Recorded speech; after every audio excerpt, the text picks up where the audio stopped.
I'm trying to be more mindful of how much time I spend looking at screens, but I'm also trying to spend as much time immersing in Spanish as possible. I wanted to make this video to talk through how I'm balancing these two antagonistic goals.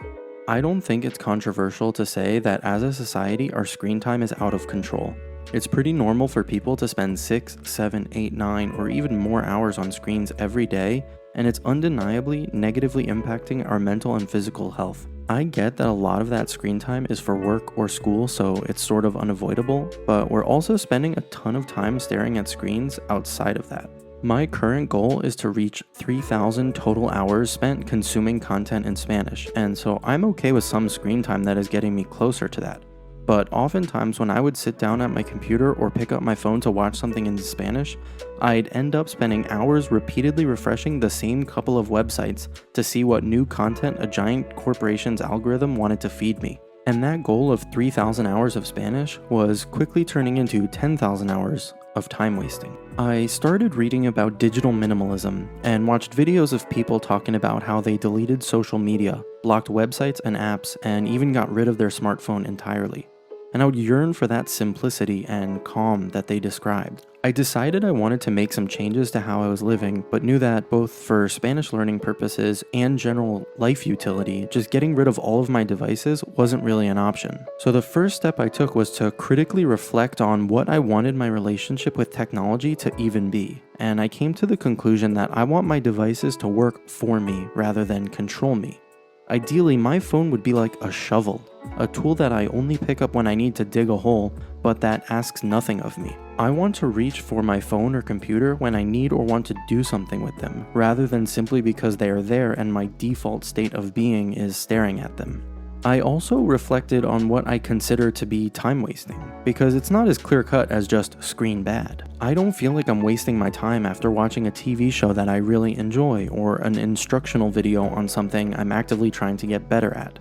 I don't feel like I'm wasting my time when I sit at my computer and get work done, FaceTime with family, or learn something.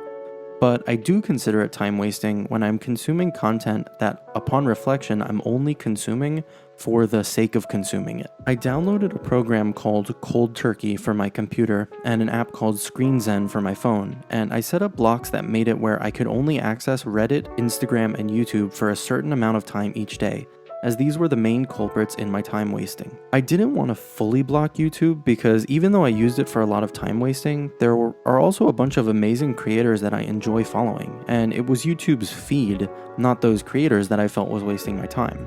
So I installed a browser extension called Unhook that allowed me to hide YouTube shorts and the algorithmically generated front page entirely. I also turned off my YouTube history to stop YouTube from recommending me videos. I can search for things or watch videos from accounts I'm already subscribed to, but I can't just endlessly scroll. After putting these blocks in place, I would frequently catch myself staring at the block screen and realize, damn, I didn't even mean to open Instagram or Reddit. That moment of forced reflection allowed me to think about what I actually wanted to be doing then, and gave me a little bit more control. Since I had this muscle memory to reach for my phone so deeply ingrained, I decided instead of fighting it, I would try to harness it. I repurposed an old phone that I had lying around specifically for language learning purposes and started carrying that in my pocket instead of my regular phone, so that when I would go to pick up my phone without even realizing I was doing it, I would end up holding my immersion phone. Even though these changes helped me stop wasting so much time, they didn't solve my problem with screens entirely. There were a lot of times where I would be wasting time doing an activity that I had initially thought was a good use of my time. And throughout the day, I would frequently feel the urge to open up Instagram or Reddit or YouTube, despite not actually wanting to. I noticed this weird thing happening where, because I only had 1 hour per day to use these apps, but could still check them at any time, it almost made them more enticing. I would be thinking about what I was missing and making these weird mental calculations like, oh, I have 10 minutes left of Instagram for the day, I can check right now, but just for 5 minutes. It turned them into a high-risk, high-reward slot machine that ended up actually taking up more of my mental energy. It quickly became apparent to me that the distinction between what I considered to be time wasting and what I considered to be worth my time was less about the actual activity or the content, and was more about my intention with it. So I followed Reysu's advice and changed the blocks on my devices from an overall daily limit to a scheduled time. So instead of allowing myself an hour of total social media time at any time throughout the day, I made it where from 7 to 8 p.m. those apps would be unblocked, but outside of that, it was impossible to access them. And scheduling it into my day, so I knew that there was an intentional time for it, ended up reducing some of the mental pressure I felt to check it just for a minute, and made it easier to focus on the things that I wanted to focus on. This intentionality made me feel less guilty when I was using them because it was a part of my schedule.